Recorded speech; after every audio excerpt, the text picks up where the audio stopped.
Shalom Bapak Ibu dan saudara-saudari yang terkasih dalam nama Tuhan Yesus Kristus. Selamat memperingati hari Jumat Agung, hari kematian Tuhan Yesus Kristus. Sebelum kita mendengarkan firman Tuhan, mari kita berdoa sejenak. Damai sejahtera dari Allah dan pertolongan Roh Kudus, itulah kiranya yang melimpahi hati dan pikiran kita dalam mendengarkan firman Tuhan. Dalam nama Tuhan Yesus, amin. Umat Tuhan yang terkasih, firman Tuhan bagi kita di Jumat Agung ini diambil dari kitab Yesaya 52 ayat 13-15. Demikianlah firman Tuhan.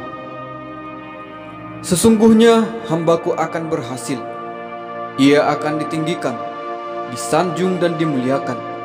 Seperti banyak orang akan tertegun melihat dia, begitu buruk rupanya, bukan seperti manusia lagi, dan tampaknya bukan seperti anak manusia lagi.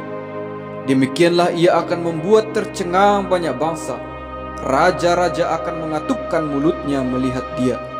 Sebab apa yang tidak diceritakan kepada mereka akan mereka lihat, dan apa yang tidak mereka dengar akan mereka pahami. Demikianlah firman Tuhan, terpujilah dia yang bersabda. Yang menjadi tema firman Tuhan pada hari ini ialah hamba Tuhan yang menderita. Hamba Tuhan yang menderita.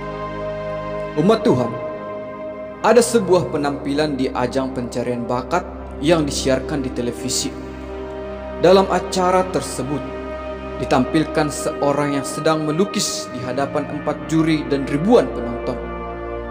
Dalam beberapa menit, pelukis itu menunjukkan aksinya, namun hanya terlihat coret-coretan yang nampaknya hanyalah gambar orang yang tidak jelas, mirip dengan lukisan anak SD. Lukisannya tidak menawan dan tidak layak dipertontonkan. Itulah pikiran awal ketika melihat si pelukis yang memainkan tangannya dan pewarna yang dia pegang. Akhirnya, satu persatu juri menekan tombol merah, menandakan ketidaktertarikan dengan penampilan tersebut.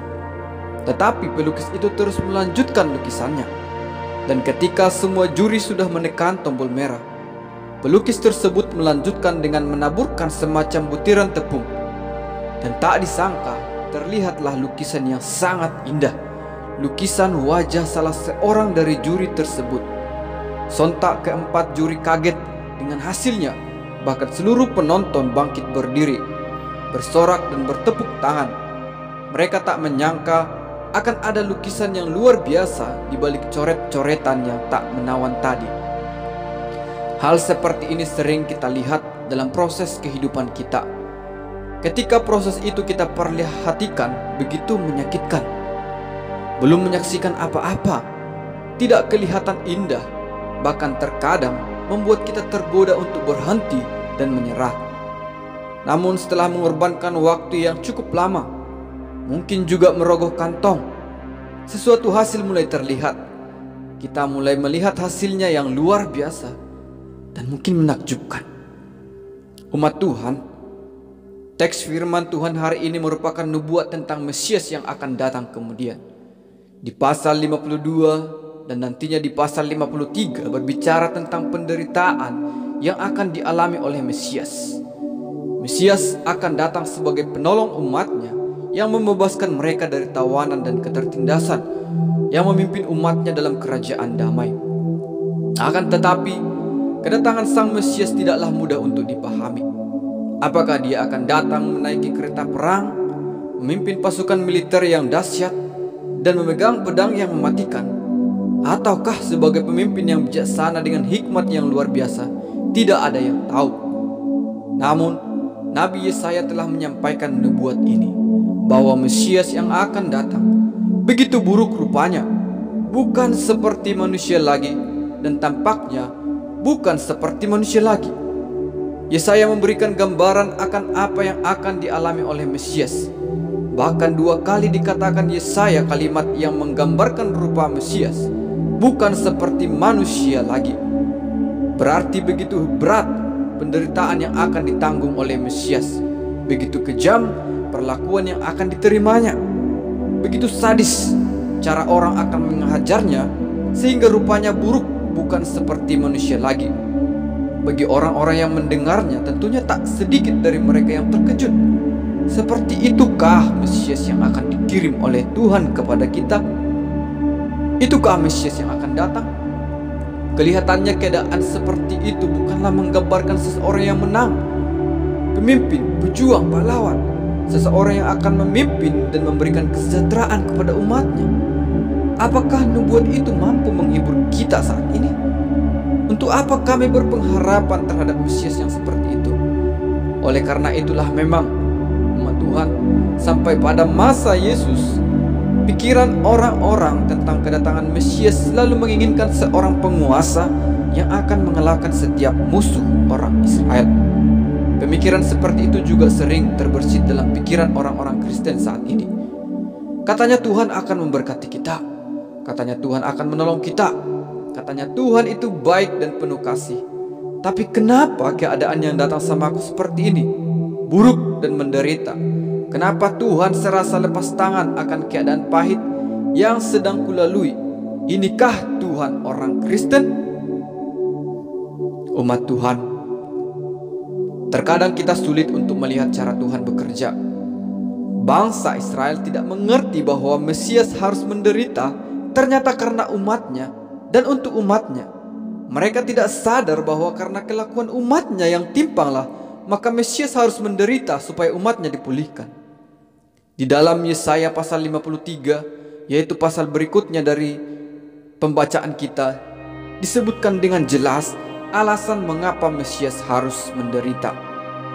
Di ayat 4 dikatakan, penyakit kitalah yang ditanggungnya, kesengsaraan kita yang dipikulnya. Di ayat yang kelima, dia tertikam oleh pemberontakan kita, dipermalukan karena kejahatan kita. Di ayat yang keenam, umatnya telah mengambil jalannya sendiri, sehingga Tuhan menimpakan kejahatan kita kepadanya. Di ayat ketujuh dikatakan, dia dianiaya, dia ditindas. Di ayat 8 dikatakan, pemberontakan umatnya. Umatnya memberontak, maka ia, Mesias itu, menjadi kena tulah. Semua pemberontakan kita, kejahatan kita, kesalahan kita seharusnya diganjarkan kepada kita. Namun Tuhan tidak mau. Allah begitu mengasihi kita. Bagaimana supaya umatnya dibebaskan dari ganjaran kesalahan? Maka ganjaran itu ditimpakan kepadanya, Mesias yang akan datang. Dan di ayat 10 dikatakan, dia menjadi korban penebus salah yang harus mati dikorbankan demi penghapusan dosa kita. Mesias yang mereka inginkan sebagai pemimpin perang ternyata menandakan mereka tidak sadar akan dosa dan pelanggaran mereka. Mereka tidak sadar bahwa orang Israel dibuang ke Babel ialah karena pemberontakan mereka, karena mereka telah memilih menyembah berhala-berhala dan meninggalkan Tuhan. Mereka lebih berharap dan percaya kepada bangsa Mesir dan Asyur daripada kepada Tuhan. Mereka sungguh sudah terlalu dalam jatuh ke dalam dosa sehingga Allah murka. Sekarang mereka menginginkan Mesias yang datang membawa pedang dan mengalahkan musuh. Tidak, bukan Mesias seperti itu yang akan Tuhan kirim. Yang Tuhan kirim ialah Mesias yang akan menderita untuk pertama-tama menebus mereka dari segala kejahatan dan dosa mereka. Lewat kematian Yesus ini, Tuhan ingin menyadarkan umatnya, cara pandangmu itu salah. Keinginan-keinginanmu akan sosok Mesias yang engkau harapkan itu keliru. Mesias tidak datang untuk memenuhi keserakahan hatimu. Mesias tidak datang untuk menggenapi ambisi bangsamu. Dia datang untuk memulihkan penyembahan yang benar, memulihkan hubungan Allah dengan umatnya, memulihkan jiwamu yang hancur. Bagi yang tidak mengenal Allah, apa yang dirancangkan Allah ini adalah sebuah kegagalan. Allah Israel bukanlah Allah yang patut untuk diikuti. Dia tidak datang untuk membela umatnya kok. Allah Israel kalah. Mesiasnya disalibkan dan dibunuh. Bahkan Mesiasnya ditolak, dihina dan diludahi. Ya, bukan hanya Mesias yang seperti itu memang. Sebagai pengikut Kristus juga, dunia sering mengejek pengikut-pengikut dari Kristus yang sejati. Kenapa tidak? Pengikut sejati rela berkorban dan menderita kerugian, bahkan tidak terlepas dari olok-olok dari pengikut palsu. Tapi lihatlah bagaimana Tuhan bekerja. Allah berkata, sesungguhnya hambaku akan berhasil. Apa keberhasilannya? Disalibkan? Itu sebuah keberhasilan? Yesus mati sebagai keberhasilan? Ya, di hadapan Allah itu adalah kemenangan. Karena dengan demikian ada pintu terbuka bagi umatnya untuk memperoleh kemenangan. Yesus mati supaya orang yang percaya kepadanya hidup.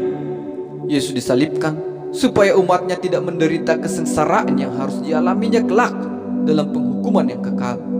Inilah kemenangan Mesias yang mengalahkan maut, kerajaan kegelapan, dan kematian yang akan kita peringati di hari Paskah. Umat Tuhan yang terkasih, setelah semua itu dilakukan oleh Yesus, maka apa yang terjadi? Yesus ditinggikan, disanjung dan dimuliakan, disembah. Banyak bangsa tercengang, banyak raja tertegun, banyak orang menjadi percaya ikut Yesus. Di hari peringatan kematian Yesus ini, kita diajak untuk menghargai pengorbanan dari Yesus untuk kita. Kita diajak untuk memandang kepada salib. Pandang salib itu sekarang. Di sana ada tetesan darah untuk kita. Di sana ada siksaan demi kita. Di sana ada penderitaan dan pengorbanan untuk keselamatan kita. Umat Tuhan, dengarkanlah hal berikut ini. Penderitaan mendahului kemuliaan. Jadi jikalau Yesus dimuliakan setelah melalui proses menyakitkan dan penderitaan yang dahsyat, maka jalan itulah yang dijadikan Yesus sebagai teladan bagi kita. Jikalau kita saat ini sedang dalam proses yang menyakitkan dalam mengikut Yesus, berkorban dalam banyak hal, maka ingatlah, di balik proses dan penderitaan itu akan ada kemuliaan yang akan diberikan kelak kepada kita. 1 Petrus 4 ayat 13-14 dikatakan, sebaliknya bersukacitalah sesuai dengan bagian yang kamu dapat dalam penderitaan Kristus, supaya kamu juga boleh bergembira dan bersukacita pada waktu Ia menyatakan kemuliaannya. Berbahagialah kamu jika kamu dinista karena nama Kristus, sebab roh kemuliaan, yaitu roh Allah, ada padamu. Memang Tuhan tidak menyuruh kita masuk ke dalam penderitaan, tapi penderitaan adalah jalur yang dipakai Tuhan untuk kita memperoleh kemuliaan kelak. Memang Tuhan tidak menyuruh kita masuk ke dalam penderitaan, tetapi ikut Yesus sama saja dengan ikut menderita. Kesalahan pikiran kita ketika ikut Yesus ialah kadang kita berpikir umat Tuhan ini menjadi puncak atau tujuannya mengikut Yesus adalah menikmati berkat-berkat Tuhan. Jika kita mengatakan bahwa itu tujuan mengikut Yesus, maka pemikiran itu adalah salah.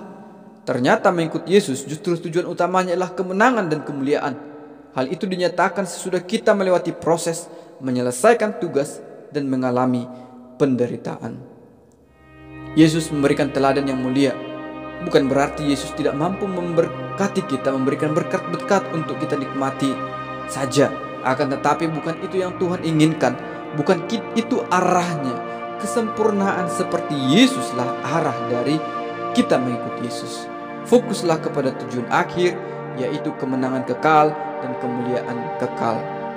Umat Tuhan yang terkasih, mungkin kita akan bertanya, bukankah Yesus sudah menang? Dan kemenangan itu telah diberikan kepada kita? Ya, kita sudah diberikan kemenangan oleh kematian Yesus. Bahkan kita disebut lebih dari pemenang. Haleluya. Namun kemenangan yang diberikan Yesus itu adalah awal, bukan akhir. Kemenangan Yesus itu menjadikan kita milik Allah dan bukan milik dunia ini. Namun perjuangan kita masih panjang. Kita masih tinggal di dunia ini. Inilah perjuangan penyempurnaan kita. Di masa ini kita berjuang mengalahkan kedagingan dan pengaruh dunia dan pengaruh dari iblis. Di sini kita sedang berperang melawan hawa nafsu dan keinginan manusia yang menyesatkan. Disinilah kita ditantang apakah ikut kehendak Tuhan atau ikut kehendak diri sendiri. Bahkan perjuangan kita bukan sekadar mempertahankan iman kita, melainkan mempersaksikan iman kita kepada dunia yang memungkinkan kita ikut menderita sama seperti Yesus telah menderita. Jadi di hari kita memperingati kematian Yesus ini, ada pertanyaan penting bagi kita. Pertanyaannya bukan lagi, maukah engkau mengikut Yesus? Tetapi pertanyaannya ialah, maukah engkau menderita seperti Yesus telah menderita? Jikalau engkau mau dimuliakan seperti Yesus, maka jawabannya adalah pilihan Anda sendiri. Jika tidak ikut teladan Yesus, jangan kira kita ikut dipermuliakan sama seperti Yesus. Umat Tuhan yang terkasih, Penderitaan yang dimaksud di sini bukanlah maksudnya tidak ada uang, kelaparan, banyak masalah pribadi karena memang akibat kelakuan kita yang tidak bertanggung jawab. Bukan seperti itu. Namun penderitaan ini adalah penderitaan akibat kita mengikut Yesus dengan serius, sungguh-sungguh.